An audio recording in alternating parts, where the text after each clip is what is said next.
When we think about like our moral judgments, the big assumption is we have these moral principles that we're applying, that we have these moral values, we carry them with us, and then we apply them to decide if this person's good or that person's doing something bad.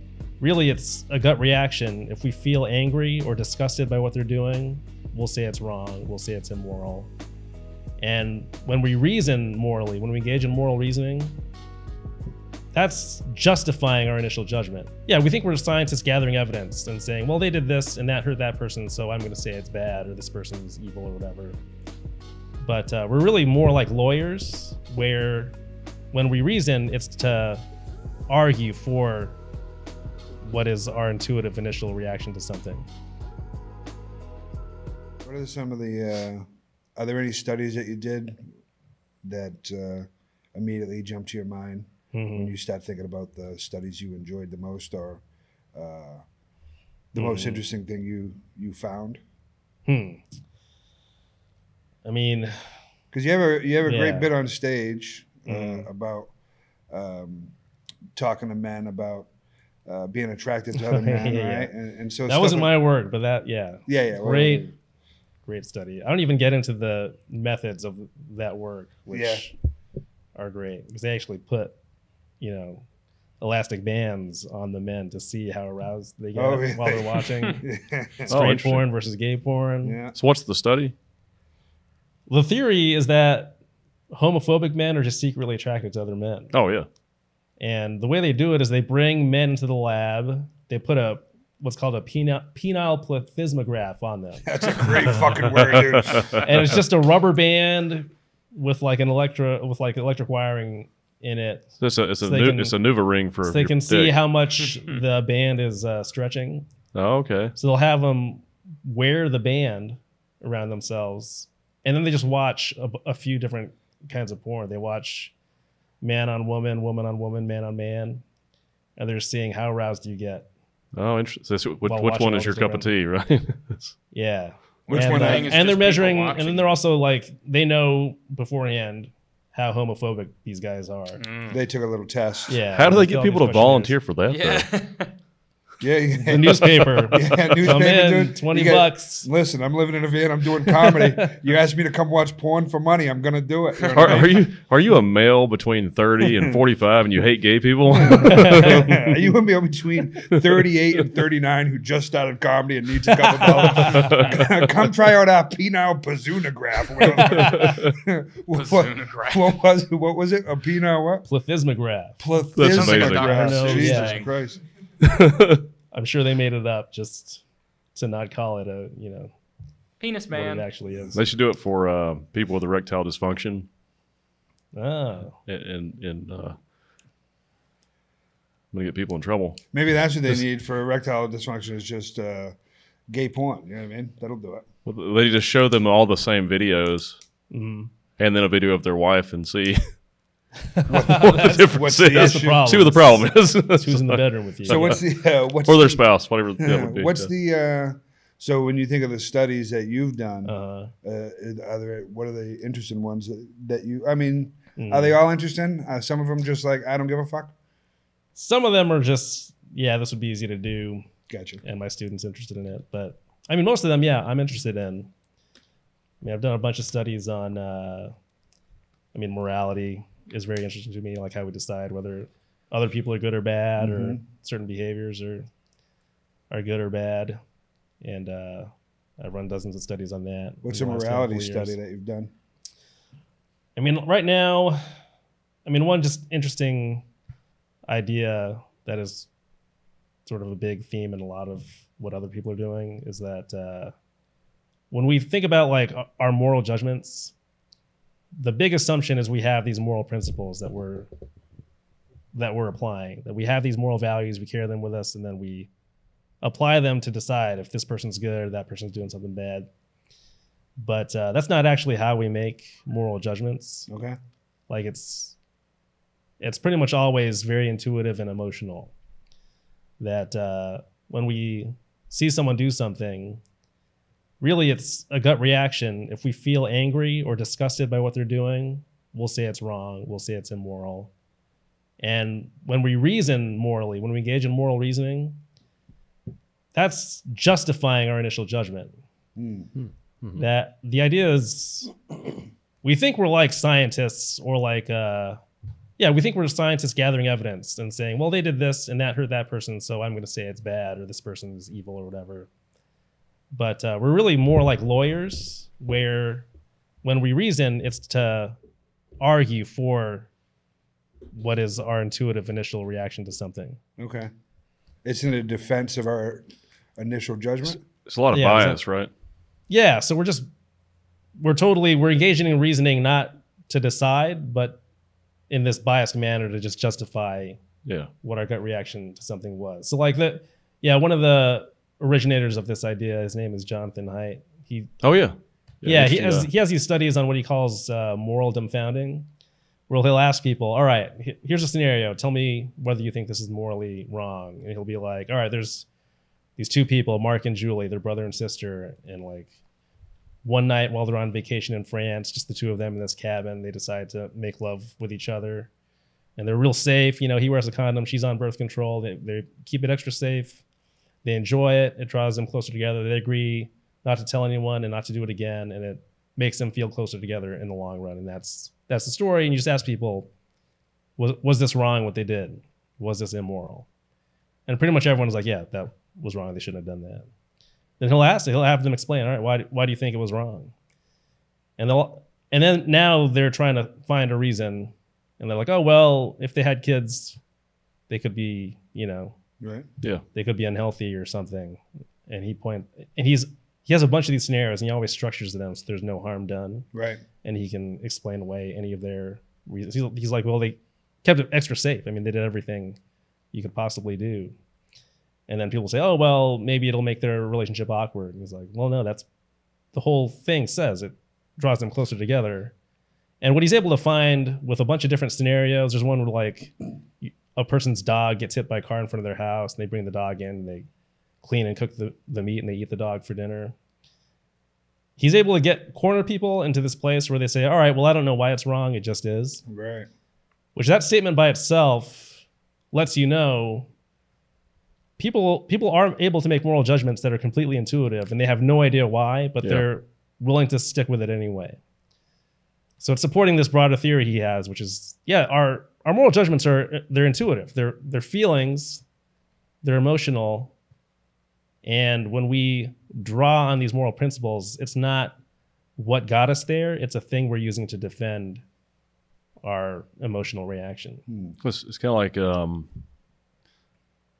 all of our decisions, or not all of them, but I would say probably all of our decisions are based on our fitness, biological fitness, like survival, and these things are just kind of ingrained in our DNA. Sure. So it's like, I don't really know why incest is a big deal, but it's not something that we should be doing. I mean, we know that it causes birth defects and so our ancestors you need diversity. They're not our ancestors because they engaged in incest and something went wrong. So yeah, and then also we inherited these genes where people didn't want to sleep with their sisters and brothers. Yeah. The dog thing's a really interesting one too, because I have a big issue with people eating dogs, because we've bred dogs for thousands of years from wolves to have this unique relationship with humans. So they have like an inherent trust that's built into their DNA of humans. So it's almost like it's like we're abusing that relationship that we've created, that humans have created. Yeah. So that's I feel like that's the moral quandary with eating dogs. Yeah. Like they're domestic animals that have been pets for thousands of years, and they sort of have a relationship where they protect us. Yeah, it's almost cannibalism at that point. It's very strange. Yeah, but also get rid of poverty, people stop eating dogs. Yeah, maybe. I mean, some I've people never probably had love it. them. Could be really good. I don't know. You had a video on YouTube, I think, with your kids where you guys, was it the trolley? That's right, yeah. So I got interested in moral psychology and I started teaching a class. And I took that video for the class.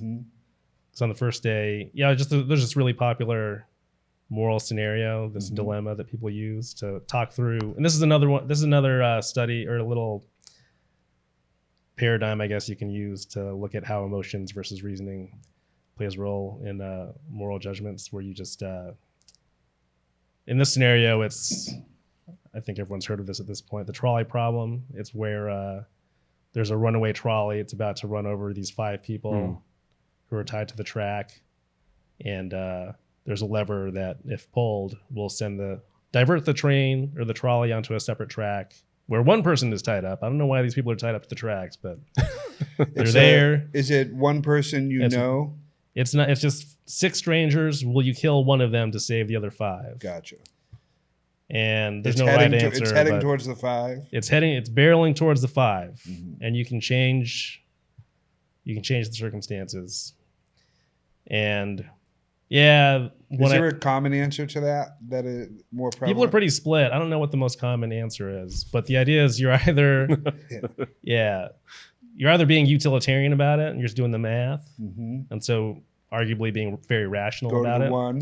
So you're like, well, 1 is less than 5, so I would pull the lever.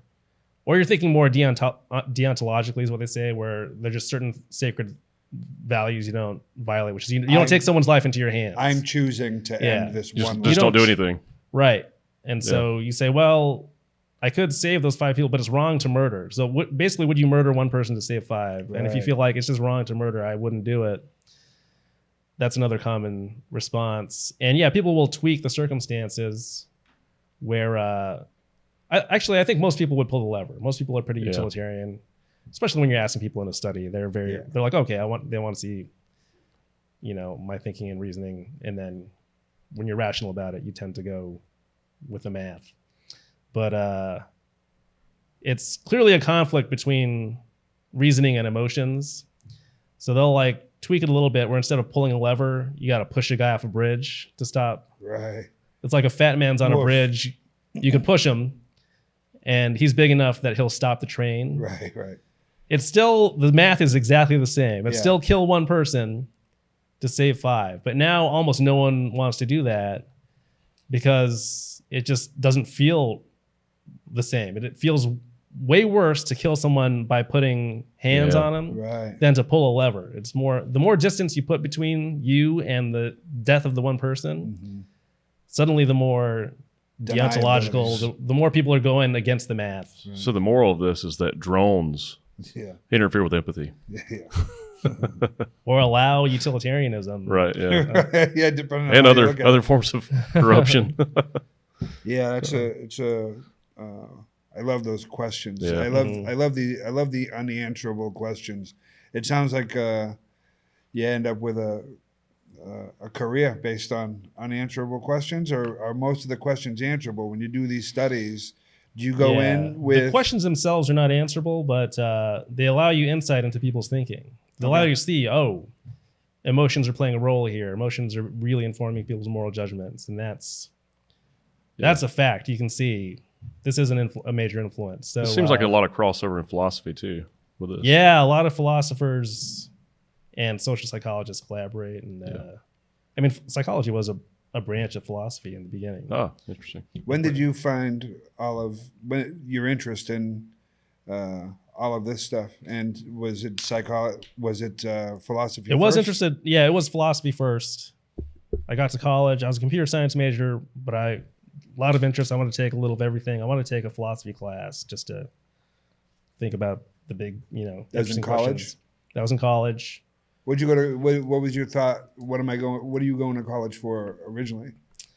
I mean, to get out of the house and party, try to get laid finally. That didn't work out, but I did get a degree. Same thing. I wanted to go far away from home. I went to school in Colorado. I'm like, I'm going back to California. Go far away, big state school. I'm gonna have a good time. I guess I'll get a degree while I'm there. It was until you get to school, and so I got to school. I messed around. I was a computer science major because that was another thing I got really into. Was programming seemed cool. So when I was in high school, I asked for some programming software and books for Christmas. My parents got me Java, and I programmed a bunch of games and put them on this website, and it was a lot of fun. I'm like, all right, this is the thing I'm kind of good at. Maybe I'll just do computer science at school. but I dicked around so much my first couple of years. I got like C's and D's in all my computer science classes, so that wasn't working out. And I stumbled upon psychology because I first took a philosophy class, and that was kind of boring because it was all on logic. But someone recommended a social psychology class, and I took that. All the same questions I was interested in philosophy, but so cool because they're like running experiments to test these ideas. Yeah. Of like what makes people happy or what leads for a meaningful life or like what sets people apart from other animals. And they'd have these theories in social psych, but they would actually test them with these experiments they do on people and collect these data. And that was like the coolest thing to me. So yeah, I just kind of stumbled into social psych and took a few more classes and realized, oh, this is something like I could run experiments like these. What does make people happy? Just, asking for a friend. Relationships are huge. Yeah. I mean, that we're such a social species. Yeah. So that's a big one, is having good, it doesn't have to be a lot, but just like a couple of good close relationships. And then beyond that, contributing socially too, or culturally, feeling like you have a role and are contributing something that other people, at least in your immediate social circle, aren't, but ideally nicely to the broader society. A sense of community, basically. A sense of community and being a valuable part of that community. Gotcha. Yeah. You want to belong and also feel like you're respected within your circle because you're contributing something of value. Which seems like it's something that's being kind of hijacked a lot by either corporations or people in places of power to, trying to divide people into smaller groups of people so we can't work together as much as a society, maybe. I feel like that's sort of a thing with runaway capitalism.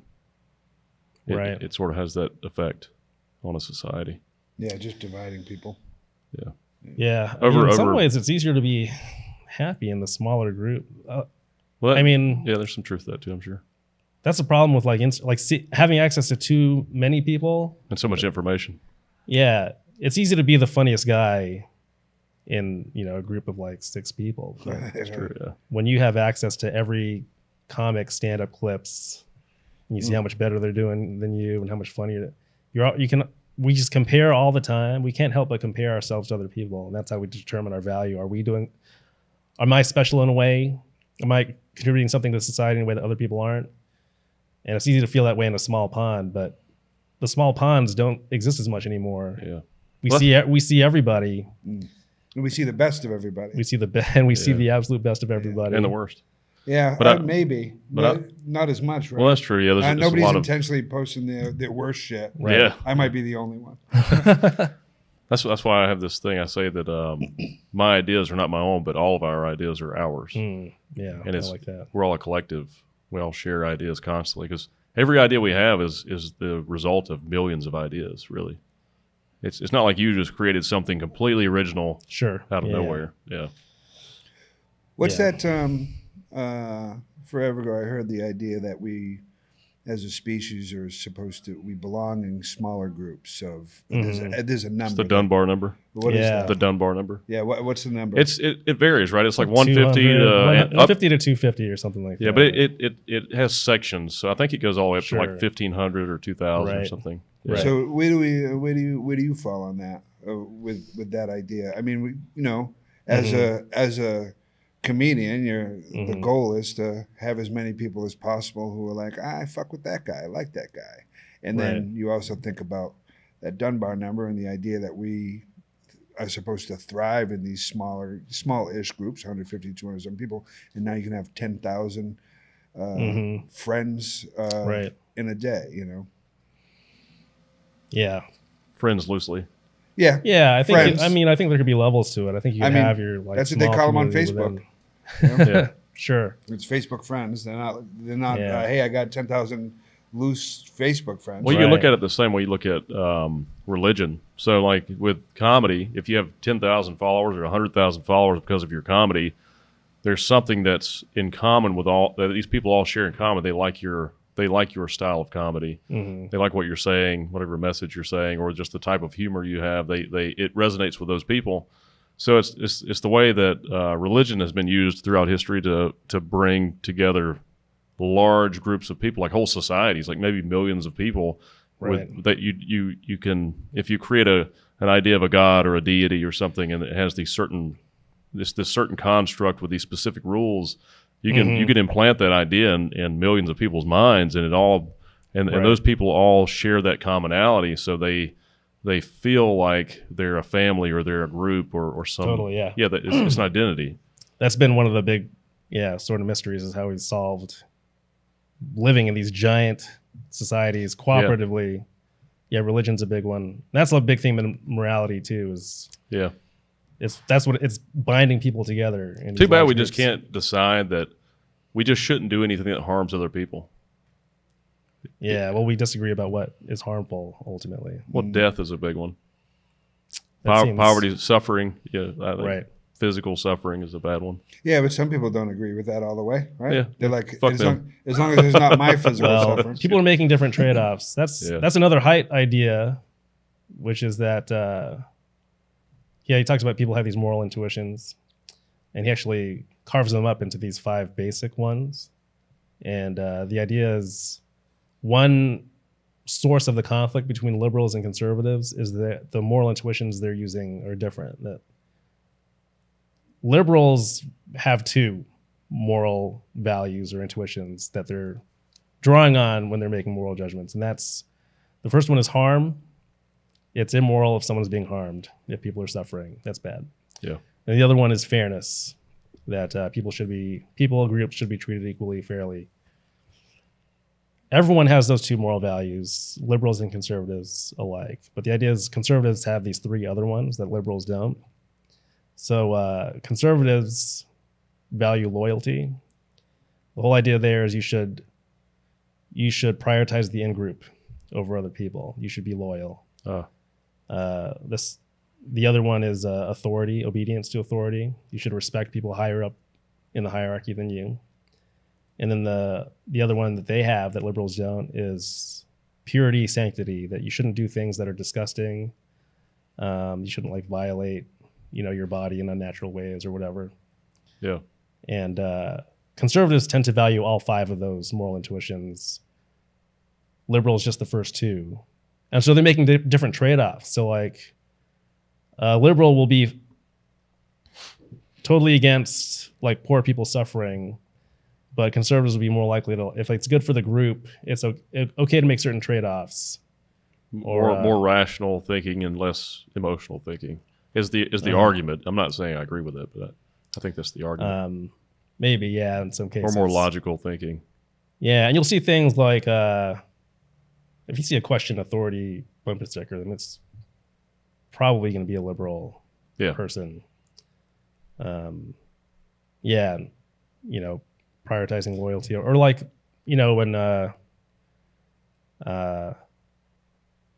when gay rights were more prominent,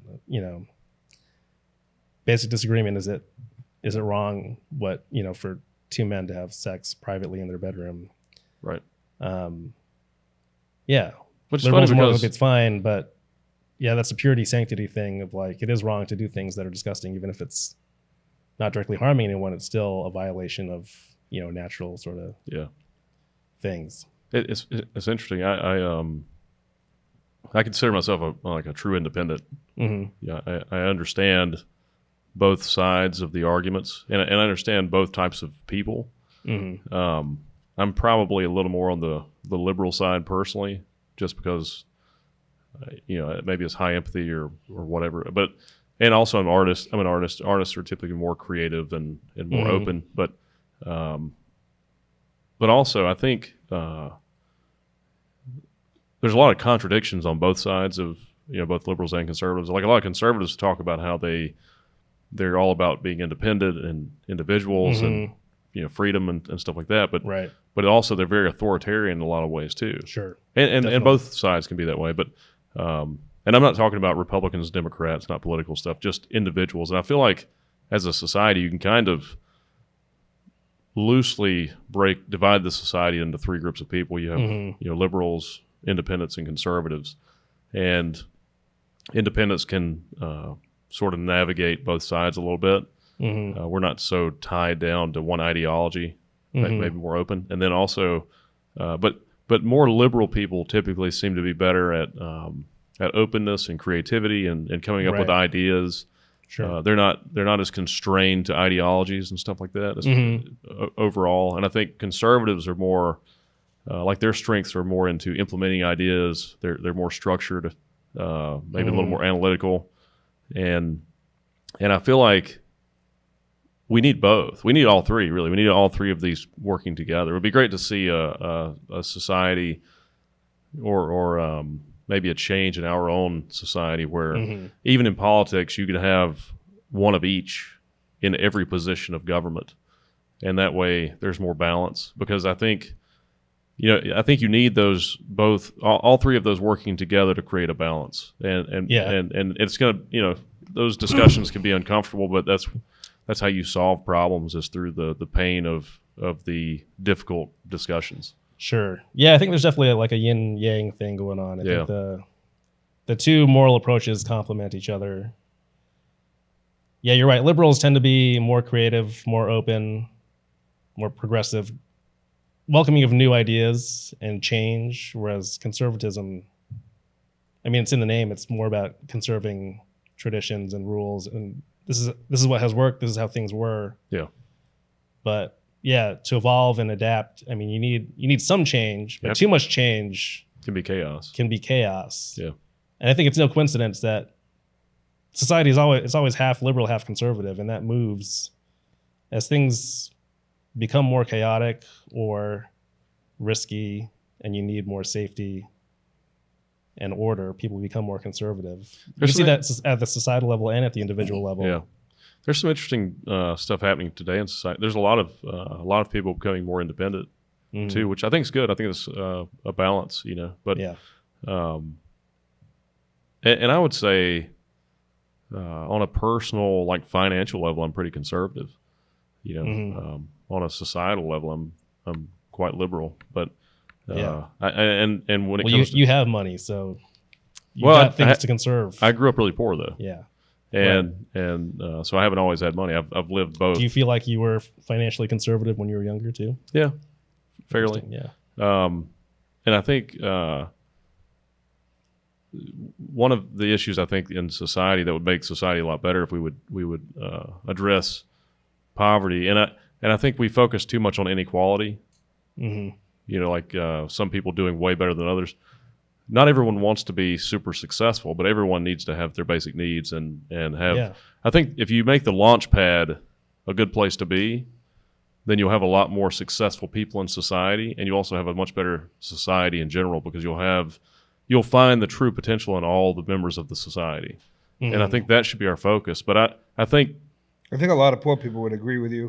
Yeah, and I think the corporate world, though, when it comes to like giant corporations, these big machines, I think they don't want that, because it takes away some of their power.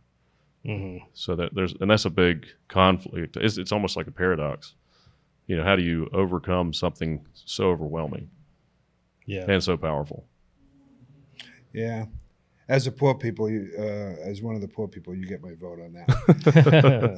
If the launch pad is higher and a decent place to be, then you're good. But doesn't the trouble typically come from greed at the top, right? Like, what's all a scarcity I think poor thing? people would very much be like, yeah, we should all share. And I think people, when they want all of it, there's less for everyone. Or I don't think it's even a sharing thing. I think it's. Definitely people should share, because we should all look at each other as ourselves. Like if you're hungry, then I should feed you. And we're not there yet, but I think we're slowly maybe getting there. But I think in this society and in most societies, I think I think when you have a capitalist society, I think all the isms are bad by themselves. I think capitalism, communism, socialism, all these things, you need a hybrid of all these things together to make a society work smoothly. And I think when you have just one of those that's just run away and out of control, and there's no regulation of that ism, then it just dominates and becomes something else. And I think today what we're seeing is we have really poor monopoly laws. So if you have a company that does very well, it'll buy up all of its competition and just become this giant machine that has no mind. It's hijacked the minds of the thousands of people that work for the machine. But if any one of those people go against that machine, it'll eject them and replace them with someone else, even the CEO. Or even the founder of the company. If it's a public company, and even the person that started the company, if they don't stay in line with the goals of that machine, then that machine will eject them and replace them. And because the company's goal is to create its products the best it can, as profitably as it can, based on the laws and the rules that it has to stay within. And I think today we see a lot of issues with the few people that are supposed to regulate those machines are corrupted by those machines. Right. And so these machines are just runaway. They're almost mindless beings that are not being controlled by anyone. And that's why you have companies like Apple that own slaves, or Samsung, or whoever, uses cobalt mines. But and also just cheap labor. Like, we should have regulations in place that guarantee these machines can't hire anybody for less than a living wage in any part of the world. So not taking advantage of human beings. And also maybe once it reaches a certain size, it starts to become multiple companies. Diversity is always good. It always creates more balance and better creativity. But also maybe once it reaches a certain size, then the employees of the company become limited partners, and they start to have some role in the progression of the company, and also some benefit from that entity.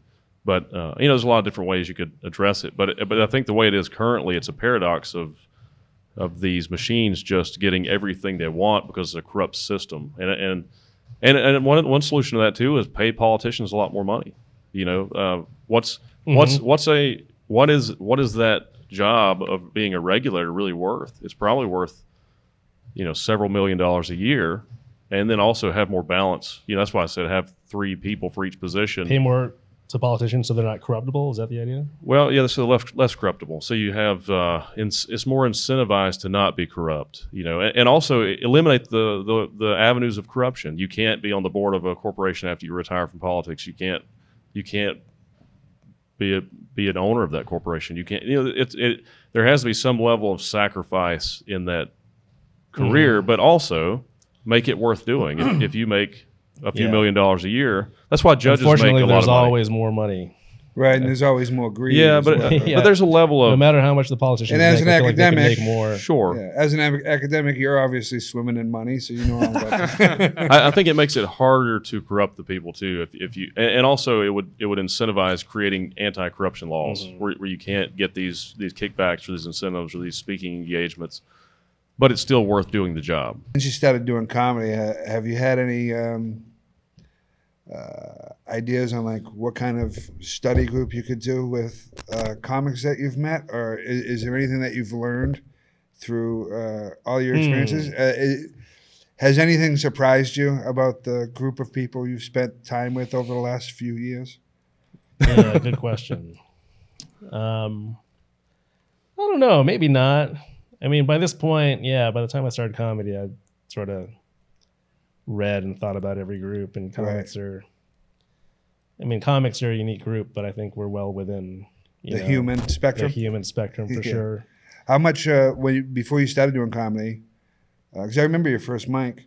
How much did you think about it before doing it? What was the push that said, fuck it, I'm going to try it? Like, how long were you a fan of it? How long had you thought about doing it?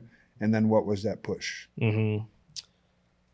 Lifelong fan of stand-up, and had been listening to podcasts pretty heavily for like a couple of years going into trying stand-up. And maybe in like the few months to a year before starting stand-up, I was listening to a lot of comedy podcasts. And one or two of those were about joke writing. And I don't know for how long, but I think for years and years, my brother and I would joke about having material. Like, oh, you're going to put that in your, Yeah. your stand-up. And I think I had maybe a Word document where I just jotted down a few joke ideas. And it just, in a few months before I started doing it, I just started adding to it more and more. And as I was listening to those podcasts, I was adding to it more. And I wrote a lot in the couple of months before I did it. And I think, I mean, it was the separation. My ex-wife was, at the time I didn't know, but was done, ready to move on. So like she and I weren't hanging out. So I got some extra time. I had a lot of extra time all of a sudden. I was just sitting at home listening to comedy podcasts. And it's like, all right, well, this is something to do. I need to do something for myself. So while you were writing, this is an interest. While you were writing, you were like, I'm going to do this eventually? Or was it, let me just write this because it feels like a thing that I'm enjoying? And with no I think as far back as high school, I would write down, because I remember reading Sign Language, which is Jerry Seinfeld's book, where he talks about being a kid and just jotting down every funny thought he had, he wrote down in a book. Okay. And that became his material. And I would write down my funny thoughts too. But yeah, it was in that couple of months before I did it, I was like slowly realizing, I might actually want to do this. And then listening to the podcast, you hear people being like, hey, just go to an open mic, I had no idea that you could do comedy. I had no idea that you just went and did it. I had no idea, man. And it was when podcasts came out, Yeah, you know what? It was the podcast in combination with maybe a couple of shows or movies showing what that world looked like. Like I remember watching Crashing, and just it looked fun to be part of a scene. It's like, these are everywhere. Well, especially Crashing is an interesting one because it's like, I'm gonna go sleep on Sarah Silverman's couch now. I think you and I started about the same time. We did, yeah. When did you start? In August of 2019, I believe. I started in May of 2019. Okay, yeah. Yeah. That's cool. That was cool. It was similar for me, too. I've always listened to a lot of comedy, watched and listened to a lot of comedy, and used to when I would have satellite radio, I'd just have all the comedy channels on my satellite radio and listen to those a lot when I was on the road. And when I was in acting school, the first time I thought about, I could possibly be a comedian was, it's probably like my second year in school. And the owner of the school was talking about one of his previous students who was a really good stand-up comedian. And he said he started as an actor and then he went out to LA and became a really good comic. And that's what he does for a living. And I was like, that's interesting. It sounded really appealing, because it's, it's your art, it's your writing and your performance. And then I think it was my last year at the school. I was in the master class, and you could write. We would always do scene work in class, and sometimes you would just write a monologue and perform your monologue in class. So I wrote like a 10-minute comedy set, and it did pretty well in the class, and they enjoyed it, and I was like, this is fun. And that was probably, and it was probably my fourth year there. I left after 5. I think it was like 2017 when I wrote that, and I didn't do stand up until 2019. But I actually put in my planner to go to the Idiot Box a year before I went, and it was like a weekly reminder for the Thursday open mic. Yeah. And I was like, I'll go next week. And I just select it, and then did something make you go finally? I finally just like, I can't keep putting this off anymore. Just sick of looking at it. Yeah, I just needed to do it. So I went, and then I was shocked. Like, because there's like, I signed up first I walked in the club, there's a lot of people there. I was like, wow, this place is busy. And then I was number 32 on the list. Oh, I was my like, God. Wow. Welcome. And I wasn't last. Yeah. And then there was a lot of really good comics. And I was like, well, I was really nervous that night. Yeah. But it was cool though. And I loved it. So stayed with it. It's funny that's where the audience for comedy has gone. Like instead of just being people who love comedy, now we're like, fuck it, let's just do it. You know what I mean? I love that it's a thing we respect so much. We're like, I love watching people do this so much. I could do that. You know what I mean? You like can't it's say that for a lot of other things. Yeah, it is a super interesting thing. But for me, it was like I was working I was working the last job I had, and I just knew I couldn't do that anymore. And I had this one guy, Shannon Bishop, little fucking bulldog, bald-headed dude. And he was like 5'4", just, always eating jerky, even if he wasn't. That's what he looked like. And he would just see me in the warehouse standing around, having 12 people and just fucking talking shit and doing an hour for lunch. And he'd be like, I don't know what the fuck you're doing here, man. You know what I mean? Like, you need to be out there doing comedy. And I was like, that's not how it works, dude. And then it is how it works. he was like, he was right. He was like that first person who just encouraged me constantly and was like, you need to go do this thing. And then when I moved to Greensboro, I was listening to podcasts, man, and just hearing comedians say, just go do an open mic, go do an open mic. I legitimately had no idea that you just go do it. And I grew up in fucking Boston. I could have been doing comedy this whole time. I'm glad I wasn't, but I could have been. And then, takes moving to Greensboro, North Carolina, the comedy mecca, to start doing it. It's just weird how people, we see this thing, we want to do it, and all the things we continually hit that snooze button for a year or two before you actually go do it. I hit my snooze button for 15 years before I was like, oh, go try it. That's what's so cool about comedy too, is you can just do it. Like in acting, you have to get an agent, you have to do 100 well, to be auditions fair, before you should do those things in comedy as well. Well, eventually. But it's easier to do the work. It's a solo. It is a sport you can play by. It's handball. You know what I mean? You can show up and have a game by yourself, in front of people. But it's interesting. I was talking to somebody yesterday, and it's like, started comedy because I wasn't a good teammate. I couldn't make anything with anybody else because I was so stuck in my head that this is the right way to do it and everything else is wrong, blah, blah, blah. And I just wasn't a good teammate at all. And then it actually took comedy to teach me the value of having a team, right? Like I can be good at this thing by myself, but I'm only ever going to get this far if I don't have other people to play the other positions. You know what I mean? We can't all be Michael Jordan. Like some of us have, we need a Craig Hodges, we need a Scottie Pippen, we need a Phil Jackson, we need a guy who puts the sunflower seeds near the bench. You know what I mean? And it really, like, making stuff with other people has taught me that there's like so much value in doing it. Huh. Where's the teamwork and stand up in your mind? So if it's just me, I'm writing and I'm performing. Who's booking my gigs for me? Who's telling me when my shit ain't funny? Who's helping me make my funny stuff better?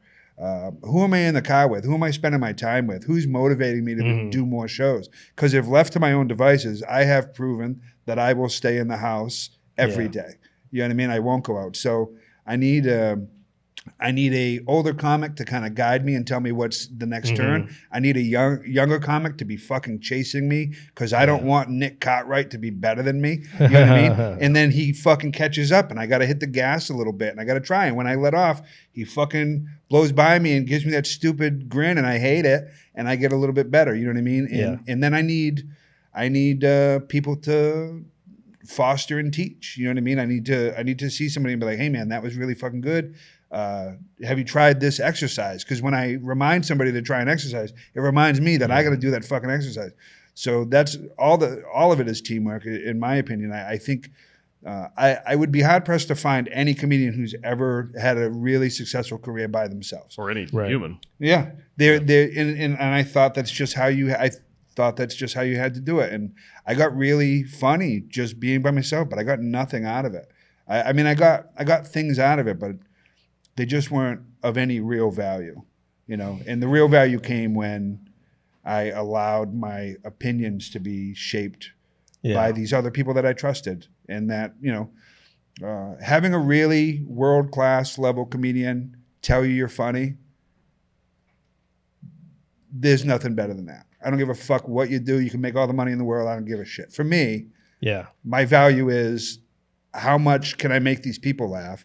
And when someone who does that more than anybody looks at me and is like, "Hey, you're one of the people, the fuck out of here." You know what I mean? It's fantastic, and that's part of the team. You know what I mean?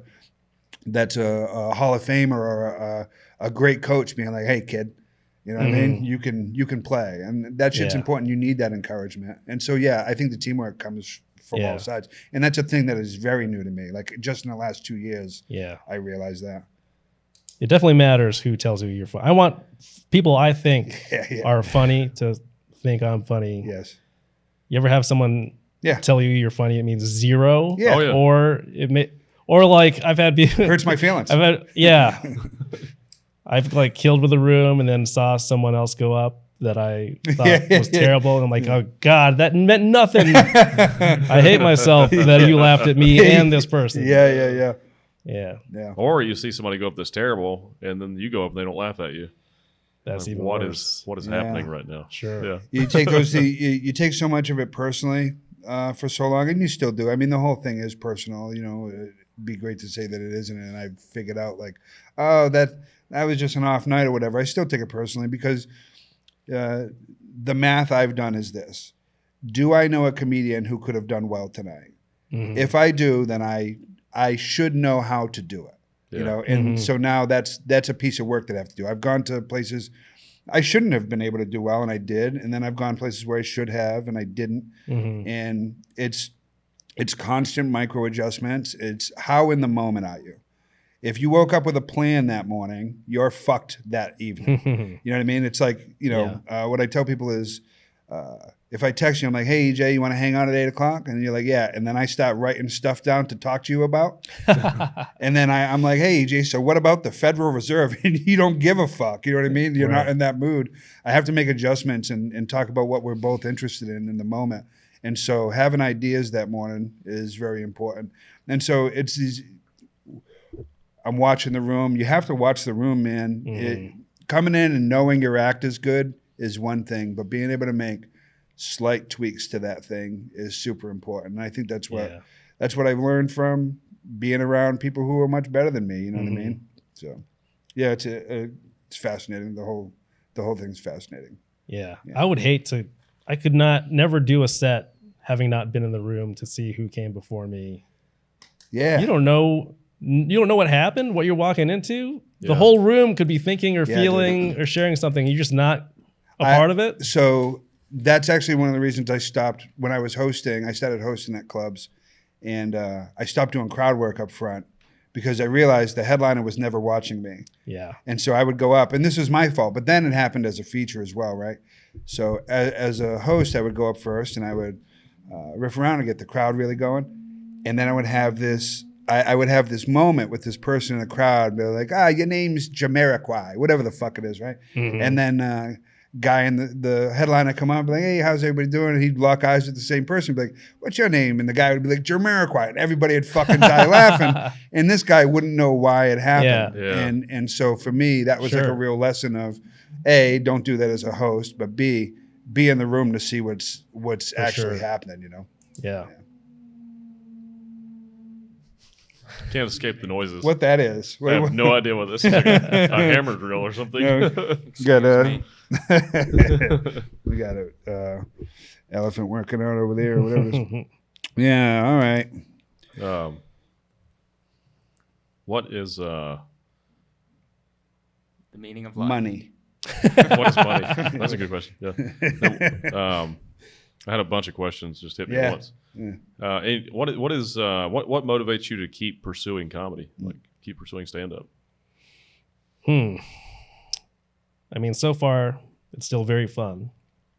That's a big part of it, obviously. I do love a challenge, and I like to see how good I can get at something. Yeah. Before I stop doing it. I usually do it until I get good at it, and then I quit. Right. It's like I just want to know if I can. I want to have this achievement.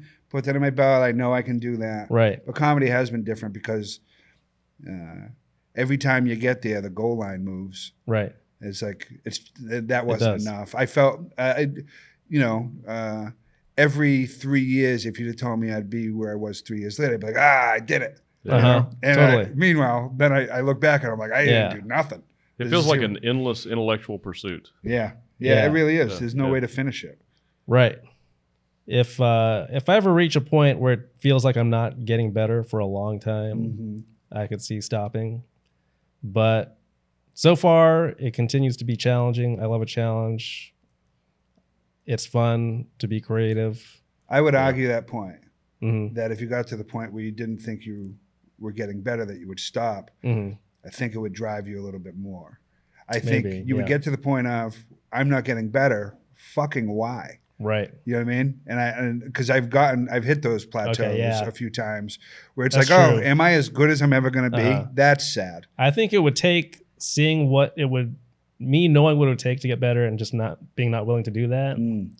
Yeah. That's the math right there. It seems like with stand up or any kind of performance art or this type of art, it seems like you can keep happily doing it until maybe your mind starts to go. And that's when you're gonna not get better. I'm looking forward to that the most. Like, when my mind starts going, I'll be on stage every night. Just get me out of bed, throw me on stage. Diapers are weird. You know what I mean? I don't know what the fuck I'm doing out there. Especially if my mind is gone and I won't know when I bombed. That's fantastic. That'll be what it's like for a lot of bad open micers. You know what I mean? When they don't understand that it's bad. I love the idea of that bliss. Like not holding that fucking pressure to myself where I can just be No, if I get dementia, please just throw me on stage every night. I won't know any different. You know what I mean? It's our problem. yeah. It is your problem, specifically yours, Seth. How old are you, Jim? 40. Okay, so we're about the same age, 42. Yeah, I hate that. They got started so late in comedy. Although there's advantages too. You have a lot of experience. A lot of life experience. Yeah, I feel like it'd be nice if I started earlier, but there were clearly some advantages to it.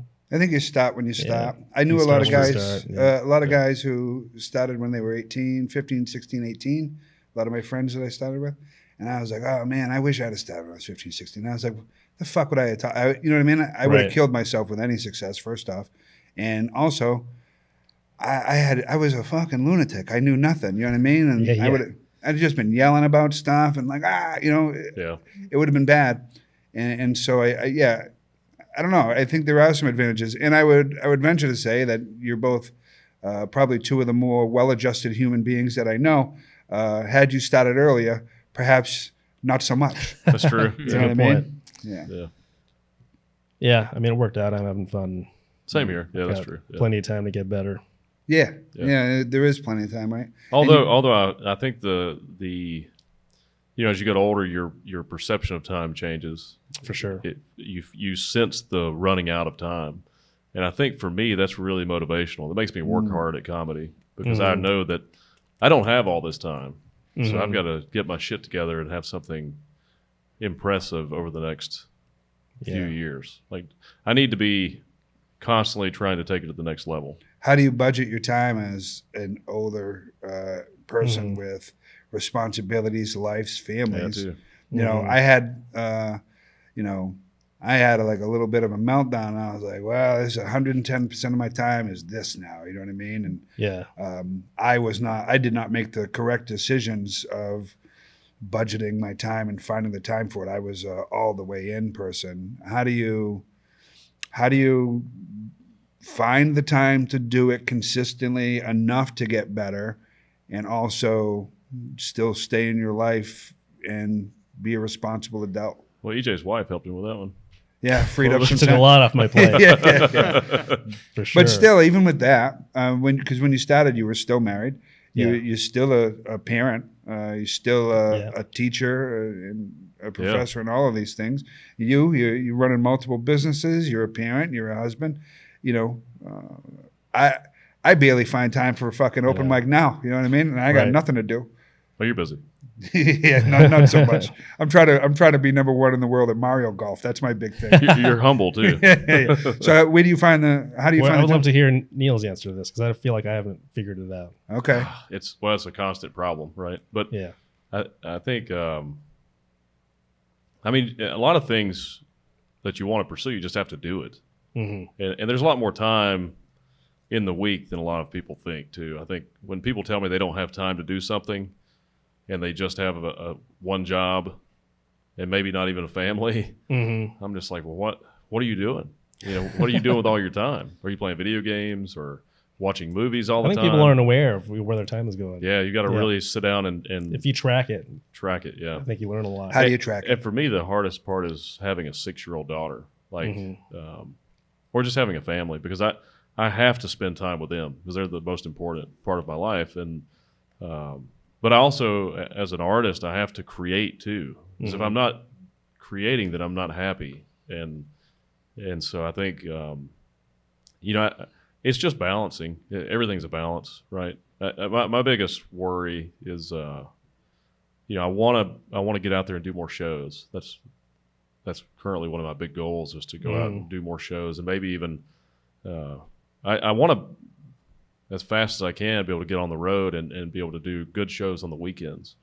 And I'd like to get to and it's, we build our own constructs. So I want to build a construct where I can be doing shows every maybe Thursday, Friday, Saturday, and then be home the rest of the week, or at least mostly. And then still do some mics for some new material and stuff like that. But, I have to balance time with my family. Where do you find that time? So to get those things, there's like a real sacrifice that needs to be given to the altar of comedy, right? With time and energy, and you have all of these other things. Well, the benefit of starting older in life is I have the resources to do that easier. Like a lot of comics, I think when they finally go on the road, they're younger, they don't have as many resources, so they just go on the road for maybe months at a time, and each gig pays for the next one.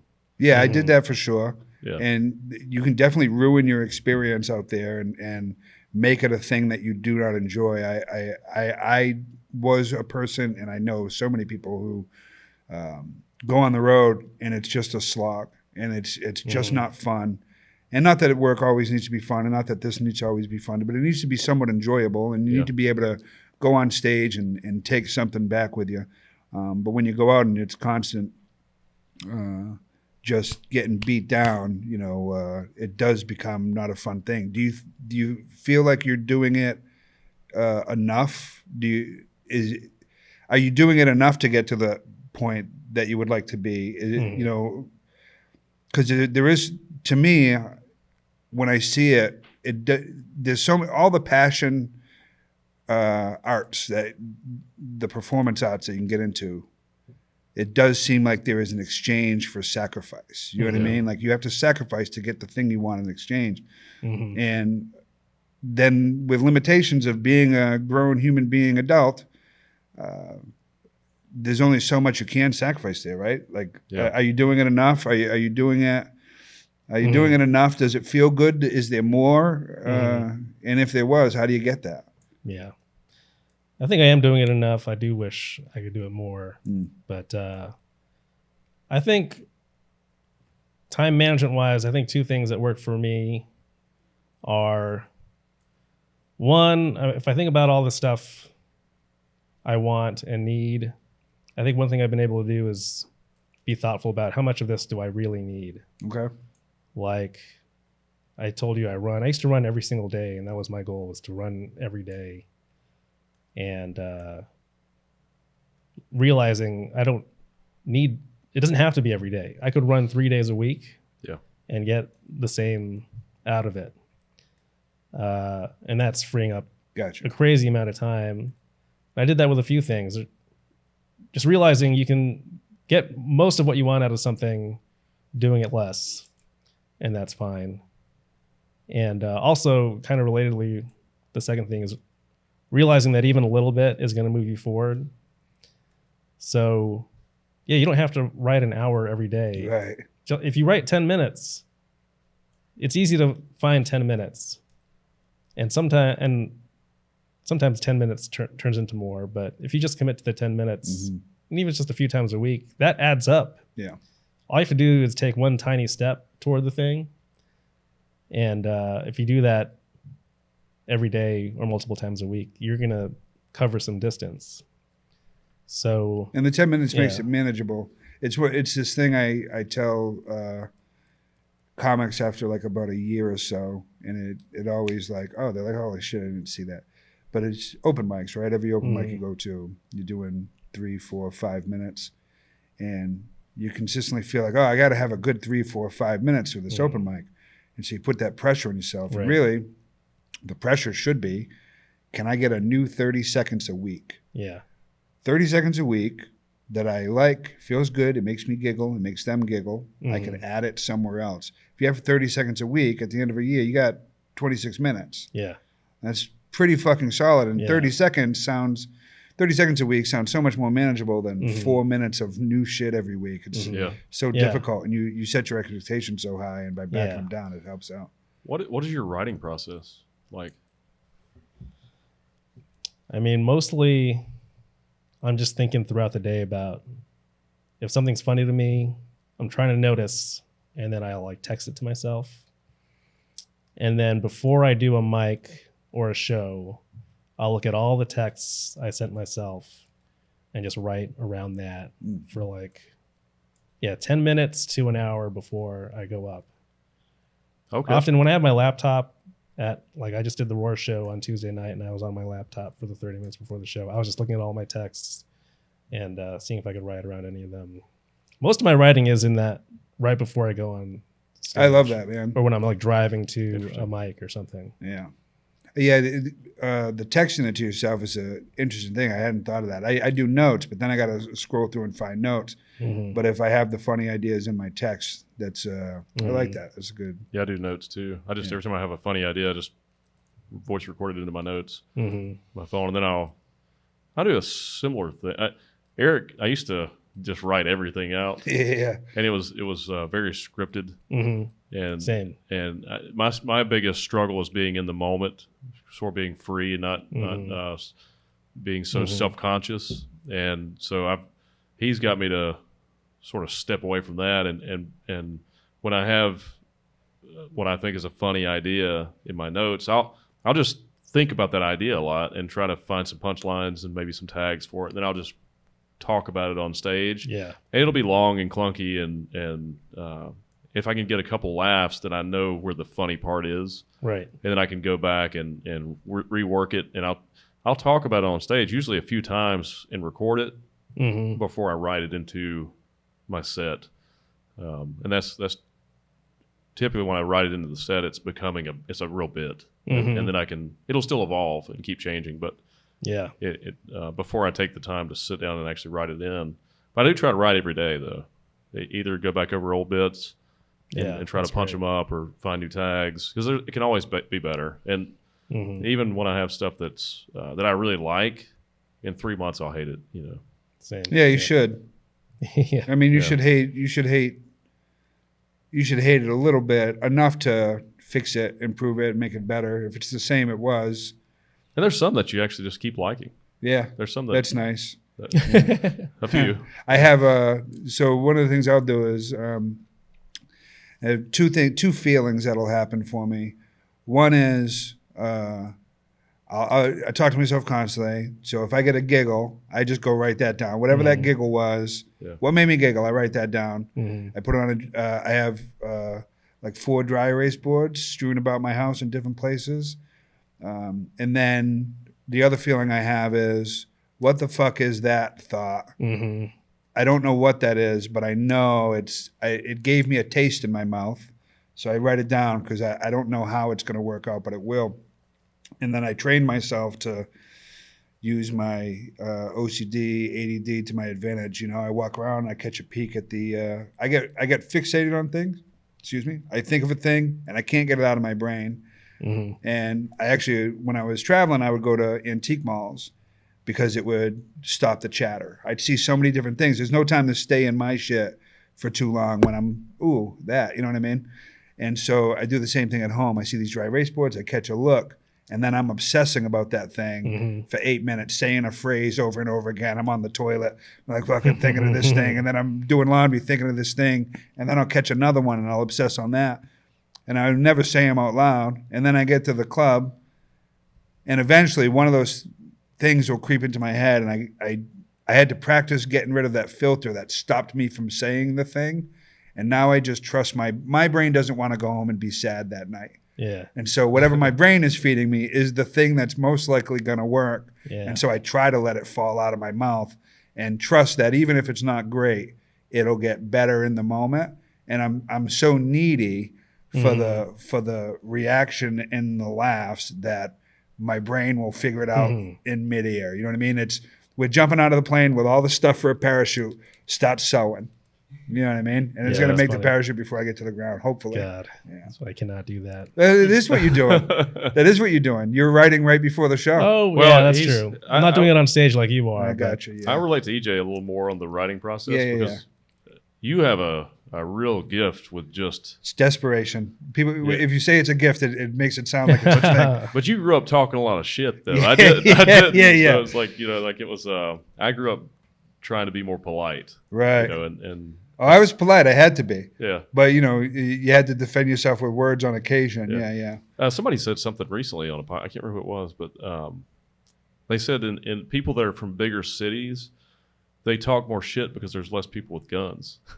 I don't know. That's true. It is kind of true, though. It's in social psychology, we talk about that, but it's a north-south thing instead of big city, rural, but it's probably similar. Yeah, because that's what I was telling Eric, because when I grew up, we were all taught to keep your mouth shut or someone would shut it for you.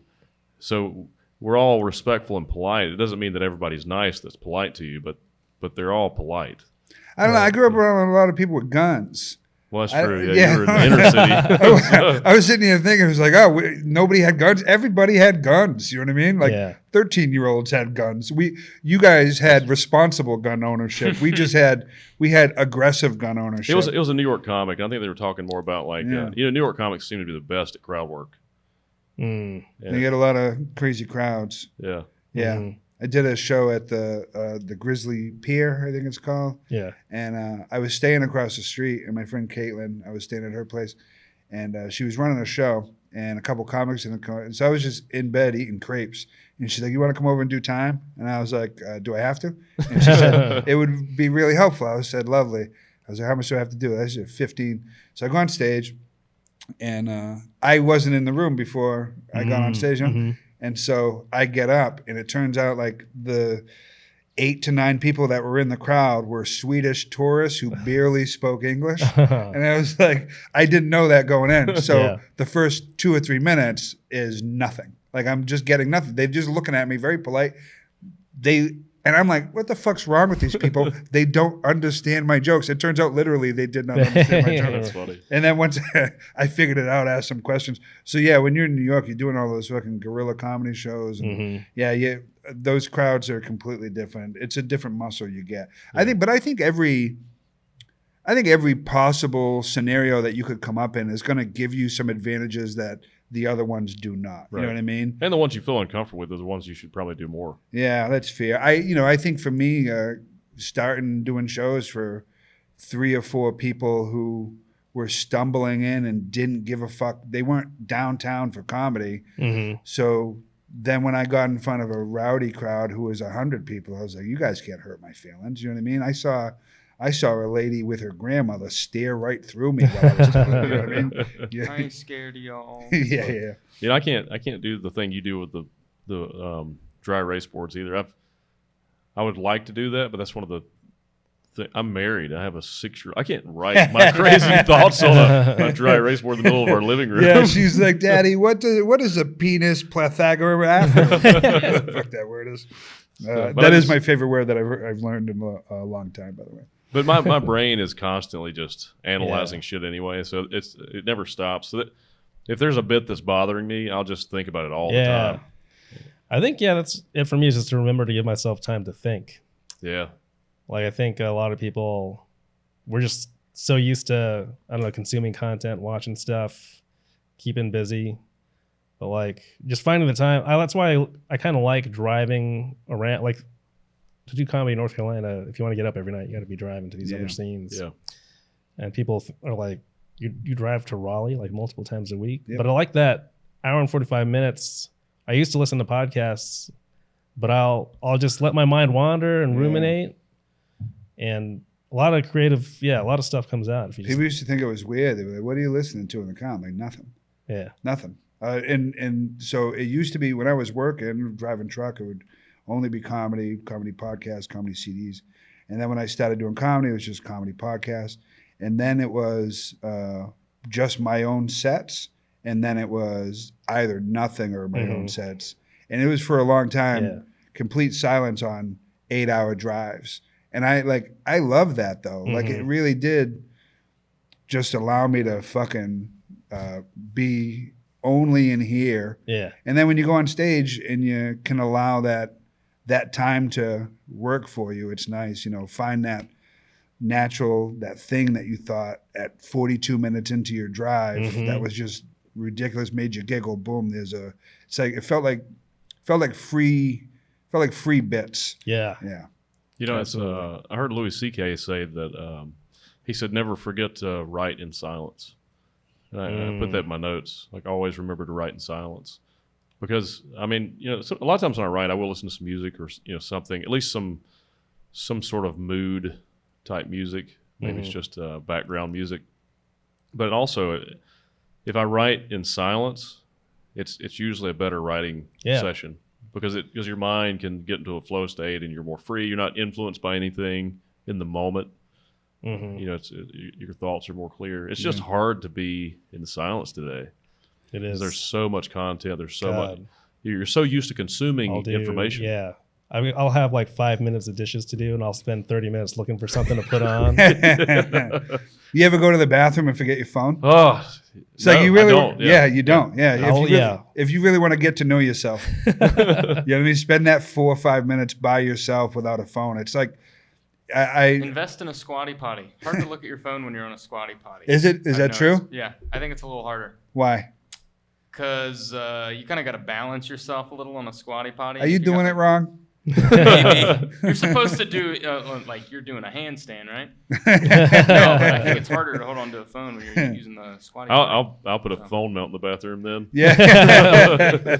just got a giant TV screen. I have one in the shower. Do you? Yeah. Yeah. You just put my Shower phone. Really? Yeah. Play music or whatever. You know, this is the main problem. This shows the complete difference between our lifestyles. You have a mount for your phone in the shower. I have a Ziploc bag with a thumbtack in it. It's the same thing. It's the same exact thing. I drop my phone in there. I zip it down. That way, if I have an idea, I can hit record or something like that. That's like, you know, when you wake up in the middle of the night, like, oh, I got to write that down. And then you don't. You never have that idea again. And you know that one was good. And then every one you write down when you wake up and read it, like, that is the stupidest fucking thing I've ever written in my life. Dude, that's why I put a phone mount in the shower, because I'll a lot of times I'll run bits in the shower. Or think about bits in the shower, or they just come to me. Right. And then I'll have to stop the shower and get out and take my notes. Yeah. It'll take so when you're doing 30 really minutes well, to take you a got shower. good stuff, you're stinky. I found a pencil that you could write in the shower with. It's called Write in the Rain. Write. And I used to just have that in my shower all the time. Damn. And then I realized, it's called Write in the Rain. And then there's paper you can buy to write in there. But then it was just, the amount of bits I've lost in the shower is immeasurable. You know what I mean? Down the drain. Or God damn it. Or you lay down and get real comfortable in bed and you start to fall asleep and you have a really good idea and you're like, shit, I have to well, that's why make a note. I must look like a fucking knock sometimes, because I know I'm like hanging out with people and then they say something or I say something and then I'm like, I got to write it down. And I'm not writing it down so I forget the bit. I'm writing it down so I can get it out of me, because I've gone to some places to have some like pretty intense experiences, and everybody's in the dark, and I'm still like in the dark writing on my notepad, because I know that if I don't write this thought down, I'll obsess about forgetting it, and I won't stop playing that loop over in my head, and that's like a different type of torture to me. That would be what hell is. You know what I mean? Like to have this idea and not be able to say it with I know I'm going to forget it if I write it down. So my brain just won't stop saying it over and over and over again. That repetition, that's when I'm sleeping. For a long time when I wasn't sleeping, that was what was happening at night. It was just this repetitive cycle of a thought that I couldn't get out. And it would just keep me awake all night until I got up and wrote it down. And then it would be like, all right, I can breathe now. It's like jerking off. You know what I mean? It's like the same thing. It's like, I gotta do this so I can go to sleep. I'm trying to figure out a bit right now about about how your mind and your body are almost like different things. Like who you really are, like deep down, like the observer. Mm-hmm. It almost feels like we're like our bodies are these navigational tools for this reality that help us interface. Mm-hmm. But sometimes we lose control of the body, like road rage or something. Like like you get really upset, your body's really upset, but really the observer, like who you really are, is kind of just, it's like, hey, I lost control of, like the steering wheel slipped out of my hand. Yeah. And I wrote this. I'm trying to write this bit about that where I said, you can really see it when someone blacks out drunk. Like if you're around someone, they black out, like you can see the change in that person's consciousness. Like it's like their consciousness is gone, and this animal that is their body just takes over. And I was like, you got to be really careful, especially with someone that has a lot of childhood traumas, because that animal could be really mean. And I was like, when I was a kid, I used to call it Dad. And I love my dad. I have a great relationship with him. But I love alcohol. The disclaimer. I was going to put a disclaimer. Put that at the bottom of this. Neil's dad is But in my great. family, alcohol is a thing. It's a problem that people in my family have an issue with. Fortunately, I don't. But yeah, it's strange that somebody can.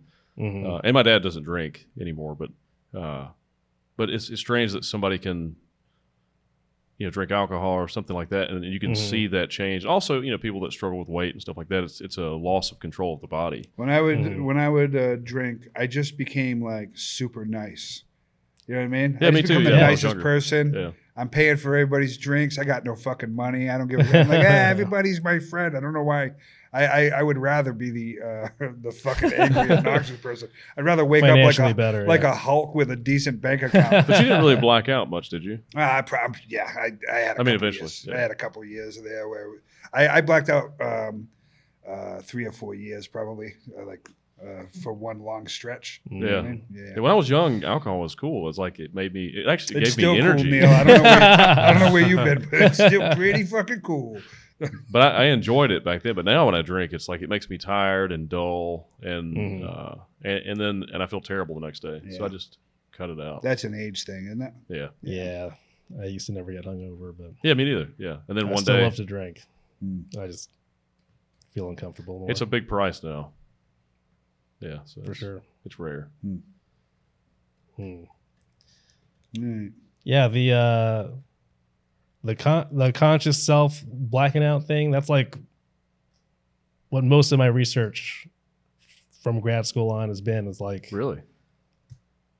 losing what self-control is and how we don't really have as much control as we think. Strange. Yeah. And the stream of consciousness that we identify with and we think of as ourselves and as in control of everything, not in control. No. Yeah. I had to battle my body yesterday. I was sitting and playing a video game, and I made like a tiny mistake, and I felt my body want to go, the fuck, you know what I mean? Like hit the table, and I was like, why the fuck did I just? Yeah. Why was that my reaction? I don't really feel that way. Like I'm frustrated, but I caught myself having. And you know what's funny is when I was younger, I just would have fucking done it. I would have put my fist right through that desk for no reason.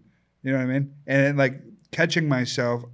Why is that our initial reaction? Why are those things like ingrained in us? Why do we have those outbursts physically? Is that our body? I don't think anybody really knows, but exactly. Yeah. But what have you? I mean, you've done a lot of research on it. What have you guys found? I mean, a lot of it is instinct. There's a lot of just, I mean, when people are aggressive, it's usually they're frustrated at something and they need to, something's standing in their way of getting something they want. And aggression is a good way. It's an effective way to get what you want. Yeah. So it's just sort of an evolved predisposition. But like, yeah, we're filled with these evolved predispositions and just stuff that we learned through doing it over and over again or associating it with a behavior that we've seen or imagined over and over again. And we've just got, a whole bunch of things that are pushing our behavior and that aren't what we know we want or prefer. Right. That's anger and blacking out are similar things too, right? Because when people get angry, your amygdala is just blasting out Sure. adrenaline, right? And then so your body is taking over, and that's why you can be really angry and be losing your shit. Mm-hmm. But your conscious mind is kind of just watching it, and it's like, hey, what's happening? Yeah, there are some times where you can feel more how you're really along for the ride. Yeah. Strange. And it makes sense. Like, I mean, evolutionarily, what we experience as our thought, it's very unique in species to have like these inner thoughts, to imagine what you're gonna have for dinner later, what your childhood was like. Like dogs aren't doing that. Like other animals are stuck in the present. I read something that they were saying that crows can do that. Yeah, there's some evidence with some animals that they can actually plan for the future. There's some version of like thinking beyond the present moment. But it's clearly far more elaborated than people. Yeah. It's a very unique thing, but it's new. We think that voice in our heads is controlling everything we do, that it's in charge. But damn, what? It's fucking crows, man. Fucking crows pretty heavy. They love metal. Well, hope you guys enjoyed the episode. If you did, be sure to like and subscribe. We'll see you next week. Bye, guys. Thanks, man. Appreciate you coming. Thanks for having me.